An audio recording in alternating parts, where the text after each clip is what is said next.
সাত সকালে GB Indranagar high স্কুলের সামনে উদ্ধার এক যুবকের মৃতদেহ। তাকে পরিকল্পনা মাফিক খুন করা হয়েছে বলে যুবকের পরিবার পরিজনদের অভিযোগ।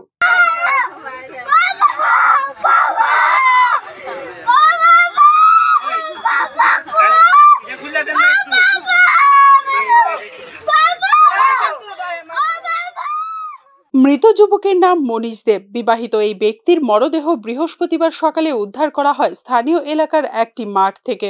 খবর পেয়ে ছুটে আসেন তার পরিবার পরিজনরা।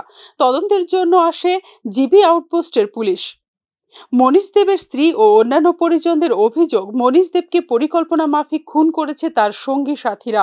এই প্রসঙ্গে সুজিত দেব, দুলাল মিয়া ও আরও কয়েকজনের বিরুদ্ধে স্বামীকে খুনের অভিযোগ তোলেন মৃত মনীষ দেবের স্ত্রী। কিলিকে মারতে পারে? মারতে একটু খায় সেটা মানুষের বহে না, একটু বেশি কথা কো। কার উপর সন্দেহ আছে আপনার? ওই ইন্দ্রজিৎ দেব। সুজিত দেবের পরিকল্পনাতেই তার স্বামীকে খুন করা হয়েছে বলে অভিযোগ করেন তার স্ত্রী।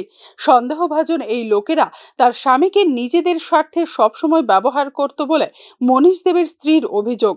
তবে মনীষ দেবকে খুন করা হয়েছে কিনা অথবা কিভাবে তার মৃত্যু হয়েছে তা ময়নাতদন্তের রিপোর্ট আসার পরই জানা যাবে বলে জানিয়েছেন ঘটনাস্থলে আসা জিবি আউটপোস্টের পুলিশ আধিকারিকরা। এখন কি করা হবে? ওনাকে কি নেওয়া যাবে? কোন জায়গায় এটা? যাকে পাওয়া গেছে ওনার নামটা কি? মনীষ দেব। পুলিশ ফাঁড়ি রয়েছে ঠিকই, তবে জিবি ও ইন্দ্রনগর এলাকা অপরাধের মৃগয়া ভূমি হয়ে উঠেছে বলে বহুবার অভিযোগ ও ক্ষোভ জানিয়েছেন ভুক্তভোগী স্থানীয় মানুষ।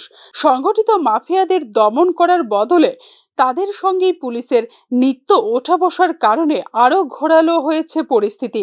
এলাকায় কান পাতলেই শোনা যায় এই গুঞ্জন। ফলে অপরাধ এই এলাকায় প্রায় রুটিন ঘটনা হয়ে দাঁড়িয়েছে। Bureau report, news now.